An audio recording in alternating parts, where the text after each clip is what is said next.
Hey guys, Ryan here. Today we are going to learn Chainlink Flip the Coin Challenge, the first challenge of our series of learning Chainlink functionalities like Chainlink functions, for example. That is the theme of today's video, and I have here the tutorial that we are going to follow together. Um, and the point of this tutorial is to build Flip the Coin game, Flip the Coin crypto. And the idea of this game is that you have to guess if in the next 60 seconds ETH price will rise or fall. If you get it right, you get 1.5 times the amount you betted. And if you lose, you only receive 50% back of what you betted. Every bet has a 3% fee that goes to the contract. And we will explain this better as we go through this tutorial. But the idea is that you will bet, we will record this transaction in the blockchain, and we will check in a verifiable way if the price went up or down using Chainlink functions. So guys, Chainlink functions is used to make verifiable API calls in the blockchain. So you can basically use this as an oracle. I believe if you are watching this tutorial, you may know it already and just want to understand better on how to use some Chainlink services. And this is what we are going to focus today. So I will not enter too much in the details of the flip the coin contract, the betting logic, and I will focus more on the Chainlink part of this development. But you can always reach me out, ask me for details. I will for sure reply everyone that reads to me. And here we have the flip the coin game that we are going to build. So you can choose if you guess it will go up or down. A pretty animation here. Here is the betting amount that you want to bet. For example, 0.001 ETH or 39 cents, right? You can bet. I will not bet right now. And you can check the current price and the 60 seconds ago price. So maybe you have a better feeling of what's going to happen in the next 60 seconds. You can reload here and you can see that it changed. So this is what we are going to build. I will follow every step in this tutorial, focus more on the Chainlink stuff. But if you are an experienced developer, maybe you will watch this faster. As you guys can see, English is not my mother tongue, so sorry for mispronunciations and if I get lost sometimes, but I'm trying my best to provide this content to you. And let's go. We will go to every checkpoint. Maybe you can try it yourself, and if you have any doubts during the process, you can check this tutorial to see the moment that you get stuck. So let's start. No more further introductions, right? And in checkpoint 0, we are going to set up our environment. You must have Node yarn and Git. If you don't have it already, go install it and come back here. And the first step is to clone the repository. You can copy here the code and paste it in a terminal, alright? It will install all the dependencies that we are using in this project. And the idea is that we usually used 3 terminals to develop using hard hat and scaffolded.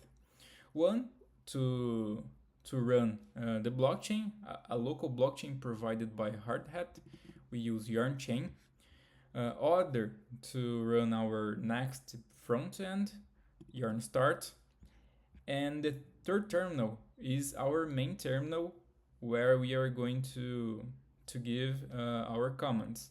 The first of them is yarn deploy, that we are going to deploy the contract that we have in the hard hat fold locally in a local blockchain.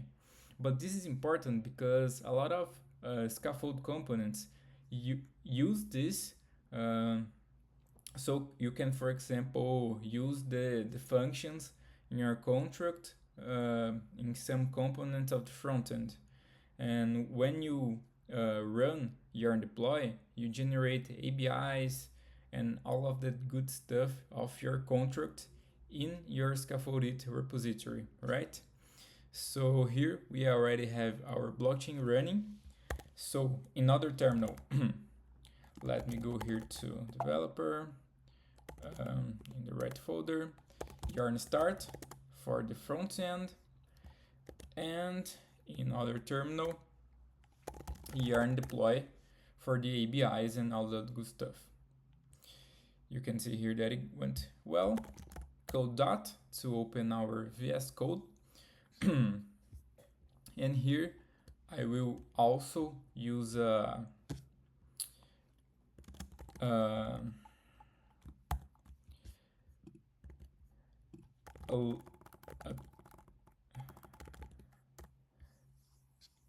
will use this local host so we can see our front end, right? Our local host front end of our game. So here you have the same tutorial that we are using, but here you have your debug contracts that may help us in this process, and also the flip the coin that will not be working because there is some missing parts of the code, right? So let's keep going. Checkpoint 1, testing Chainlink functions. First of all, when we are developing for Chainlink functions, the idea is to making a API call. So for example, I can open here the Chainlink functions playground. This is a place where we can test if our request logic for the API is working, because many times it's hard to test it when it is already inside of the Chainlink functions contract. Sometimes it's easier to test it here than it is when you deploy it in a contract, for example. So we also have a lot of examples that can be helpful to you. Here we have a Star Wars character example, and you can run and you have all that information about Luke Skywalker. That was the request that we made here. You can see for yourself the examples and try to understand what is happening, but I will go through the example that we are using here in our code. Right, guys? Let me paste it here. So what we are doing here, we have two timestamps. We are using these timestamps in epoch time. Let me search to you. Epoch time. So it's basically a form of representing time. So right now, this is the current Unix epoch time of the current date and time that I'm recording this video. But you can represent almost any date from, I believe, 1970. I'm not sure, but since a beginning date, you can represent basically any date. And this is what we are going to use for our API calls. First of all, we are doing two API calls to this CryptoCompare API. What this API is doing? It gives the ETH price, the historical ETH price from a timestamp. And this is great because we want to compare in our game two timestamps. The timestamp where the user presses the bet button and 16 seconds later, and see if the price went up or down. So this is exactly what our game logic is doing, and this is what we need to verify. So let me show this API to you guys. So here it is give me an error because I did not pass the epoch time. So let me pick an example here.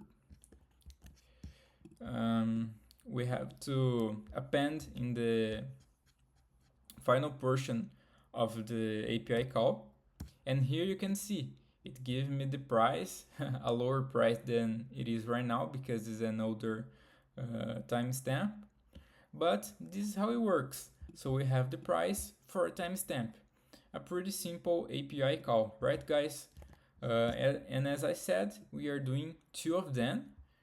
We get the answer through these functions make HTTPS request, and we start in the previous ETH price and the current ETH price.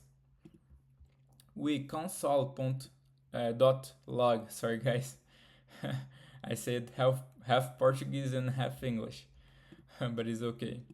So we have here the current ETH price, previous ETH price, and the comparison. In the playground, we are a little limited on how we can return this information, but I will show you the differences from the playground to the actual API call we are going to do in our contract. Is very similar, just a few things we have to adjust, but I will go through this in this video tutorial, guys. So we have two arguments, 0 and 1, that is our timestamps, so the first and the second, and we can pass these arguments here, argument 0 and argument 1. So let me pick here two timestamps that I prepared for our example.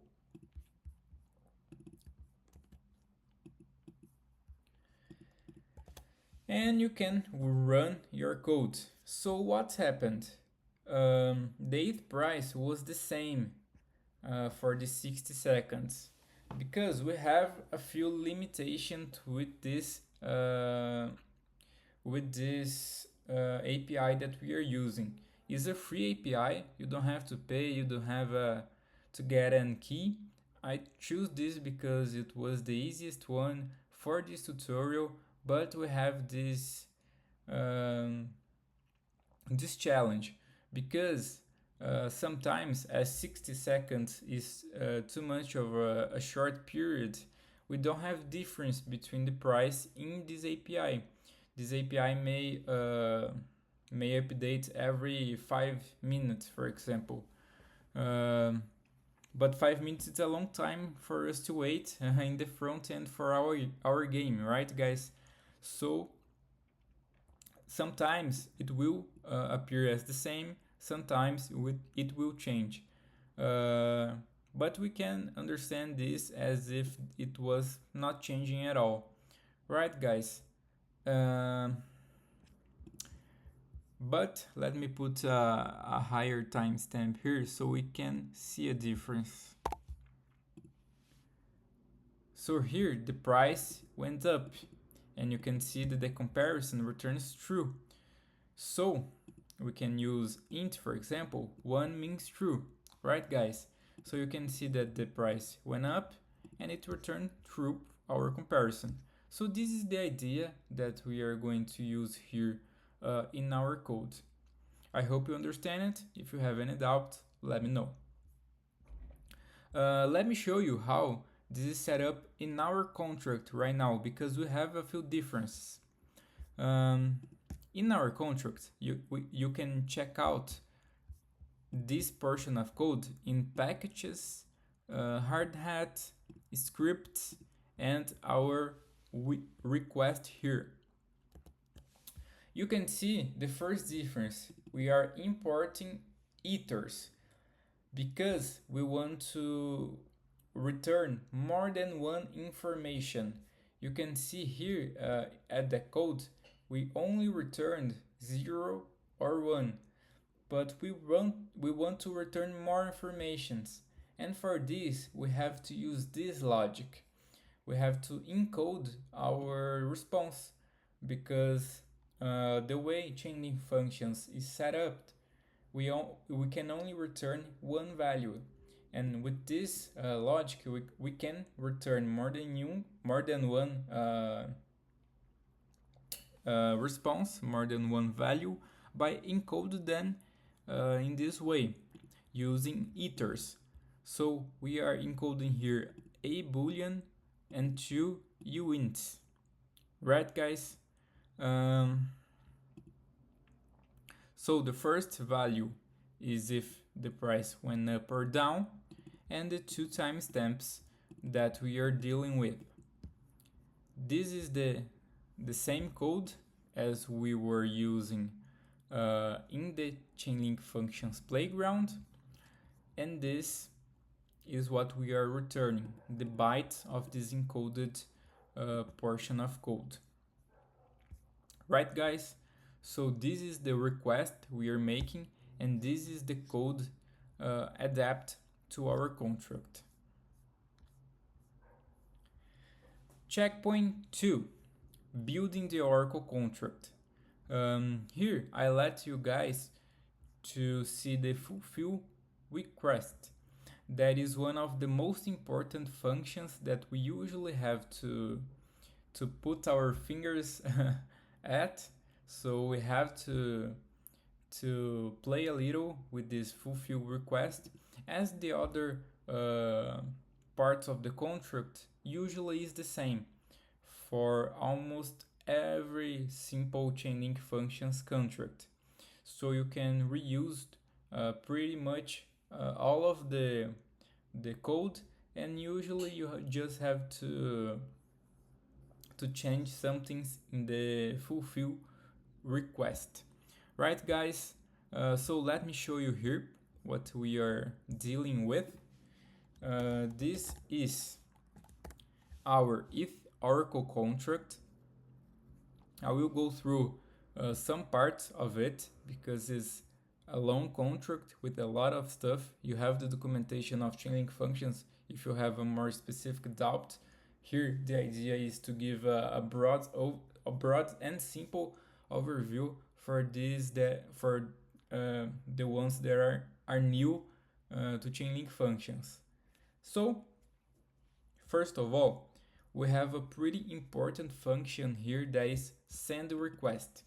This is the function that we are going to use in our contract to send a request to that API call. So imagine for this game, for example, we have two contracts. The Flip the Coin game contract that holds all the betting logic and all that good stuff, and the contract. So when the user places a bet in the Flip the Coin contract, Flip the Coin game contract, we have to make this API call to see if the player won or lose, right? And the functions that the Flip the Coin contract will call is the send request. So this is the way we usually interact with the oracles using Chainlink functions. Here we have a lot of arguments that we must pass, so you can omit none of them if you are not using, for example, encrypted secret URLs, byte args. You can just send something in blank, but you cannot remove this because the Chainlink functions expect the function to be constructed in this manner.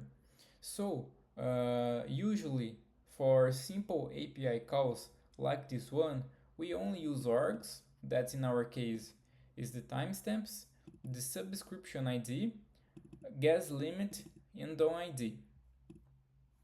Sorry. And I will explain right now some of these arguments that we will use. I skipped a very important part, that is the Chainlink configuration here. So it is important for us to understand that we are going to use Sepolia to run our tests, because as I said, we can't use hard hat for Chainlink functions testing right now. We can only use test nets like Sepolia. So you have to have faucet for Sepolia, that is the one that we are going to use in this tutorial, and you have to create a Chainlink function subscription. I let the link here to get it easy for you guys, but you must create a subscription here. You will connect your wallet and follow the steps. I will not do this right now because I already have a subscription, and it's a very simple step to step that you are going to follow here in the Chainlink website. Right, guys? Once you've created your Chainlink functions subscription, I will show you here how it will appear for you guys.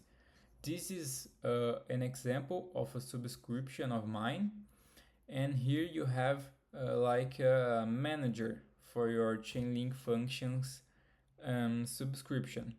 You have, for example, the consumers, that is the contracts that are running, that are active and running. So when we deploy our Oracle, we must uh, put we must add the contract as a consumer here in the managing page of Chainlink function subscription. Let me connect my wallet so I show you guys. Here, when we connect our wallet, you see that it appeared the add consumer.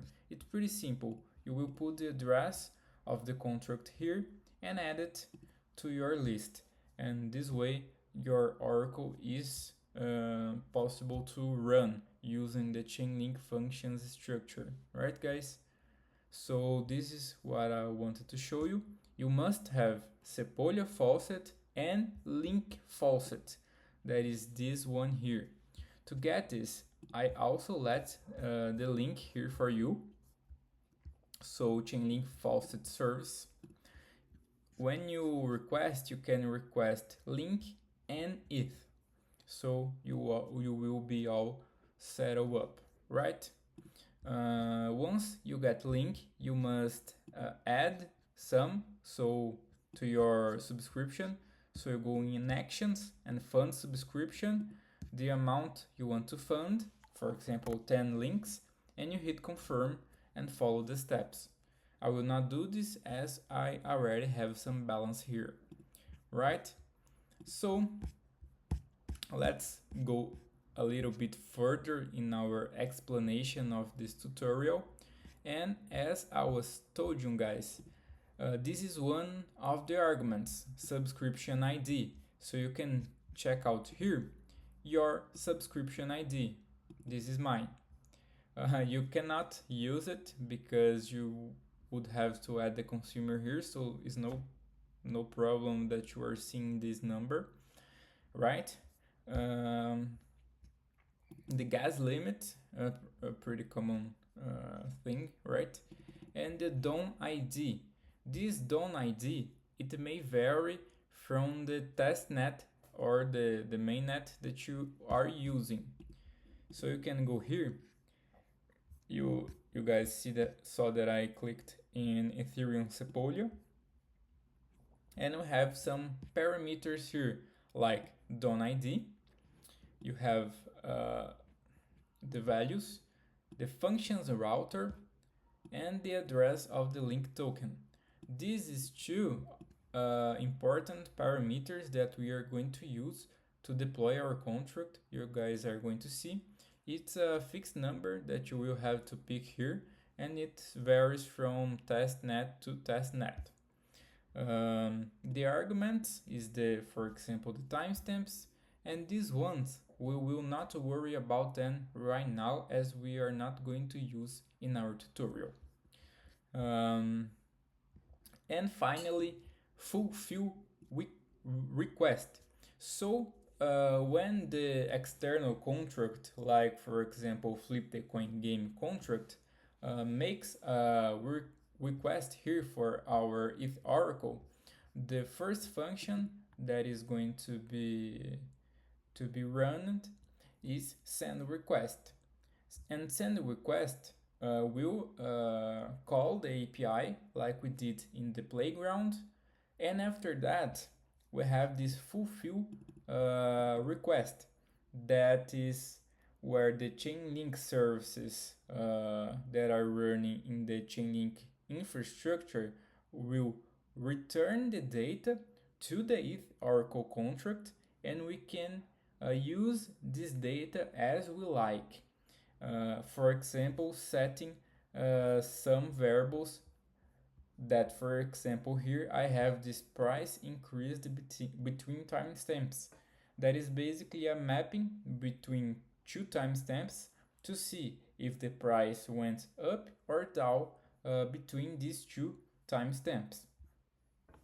And in the fulfill request, we can update this value for the timestamps that we were dealing with. This is why in the request we want to return the two timestamps and if it went up or down. And this is why we need these three values, because we are going to update this mapping with these three values, and this is why they must appear in the fulfill request. We have here the code for the fulfill request. You can just copy it and paste here. You can delete that part. And we have here some parameters that are also important for the Chainlink infrastructure to use, so you will not be able to remove them without receiving some errors. But the part that we usually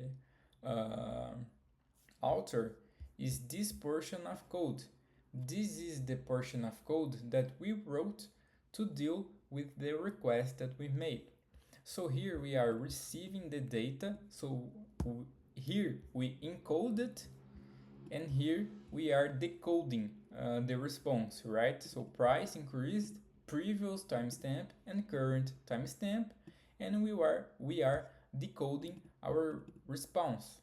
Here we are updating our mapping, so price increased between the previous and the current timestamp, and here we are using the price data structure, so we can hold two values if the price has or not increased, and this true, it means that the data that is in the mapping is already processed.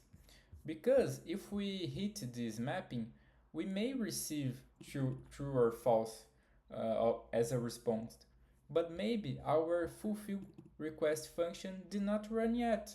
So to make sure, we have this true here that is just a boolean is set, so we can make sure that the code, the fulfill request part of the code already ran. Very simple, right guys? And here we are emitting a response to check it in the events of the blockchain. Pretty simple, right? And here we have just a helper function to check if the price increased or not between two timestamps using our mapping and returning the structure. This is usually where we are also going to interact with other contracts. Okay guys, so this is some of the the logic behind the oracles of Chainlink. Here I went through the basic stuff that it will be helpful if you are a beginner and help you to write simple oracles using simple API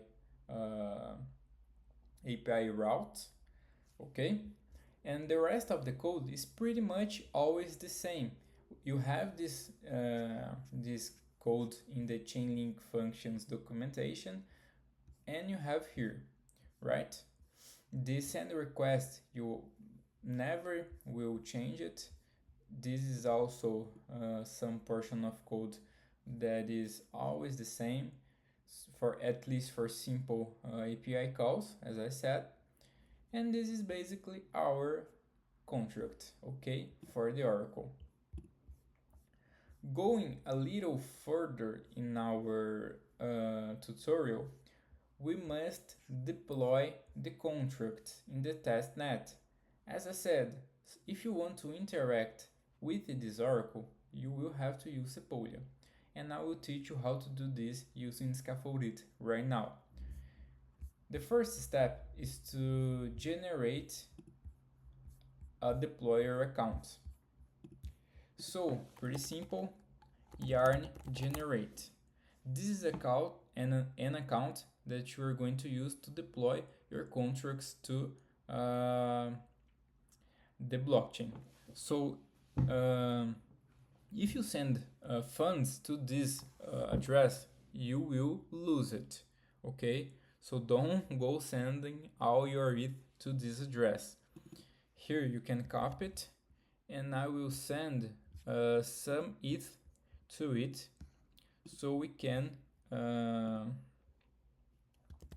deploy our functions, right? I don't have much here. Let me pick another one. Let me try to get some faucets, right? It's good that we do this process together.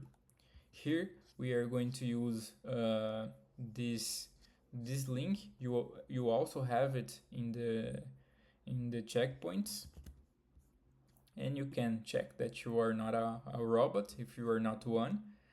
And they put a configuration that you must have one ETH on the mainnet, so you will not be able to use it. As an alternative, you can use this one, that is Sepolia Poll Faucet. You also have some limitations. You must have some points in the Git passport so you can use it, okay? So today are not an easy time to get Sepolia faucets, right guys?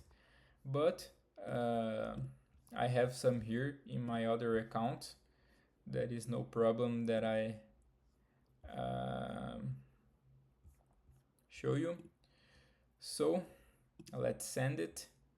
Choose the address and let's send 0.5.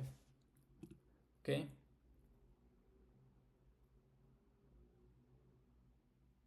Everything is fine. Let's run. Okay.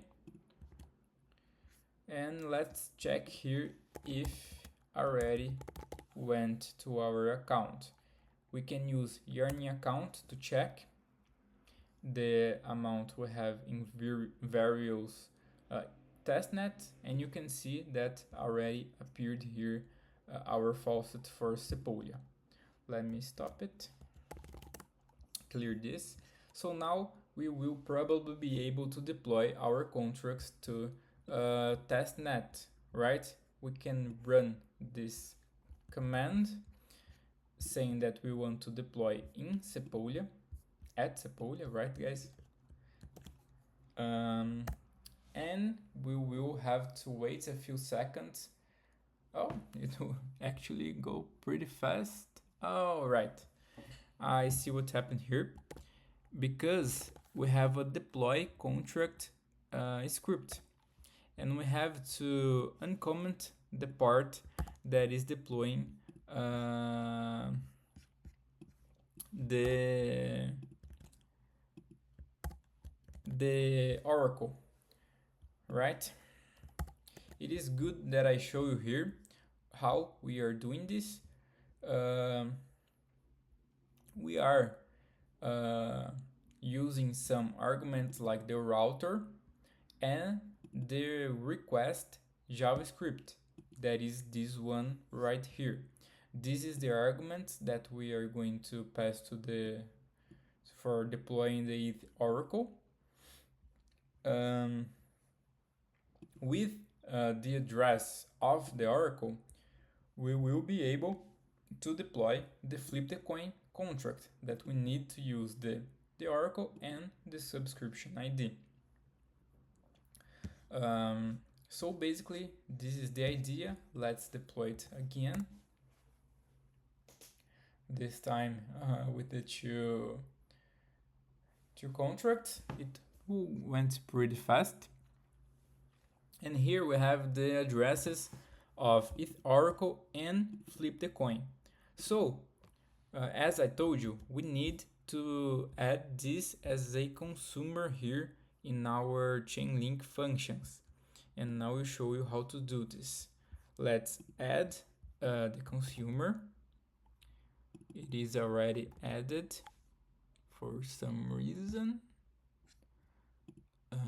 I believe that as I had already ran it, it did not redeploy the contract to not waste ETH, because it's the same contract that was already deployed. So you can see Scaffolded is very smart for this kind of stuff.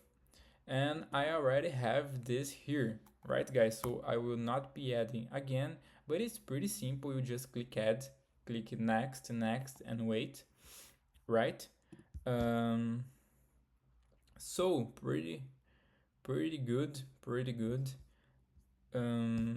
So let's go to the next step, that is to test our game. Finally, let's test it. We can check here the flip the coin in the header.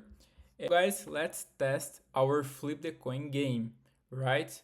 First of all, we can choose if it will go up or down in the next 60 seconds. We can check here the history to help may change our minds of our guesses, but I will go up and I will bet just a small amount of money because I don't want to lose it, and we can hit bet.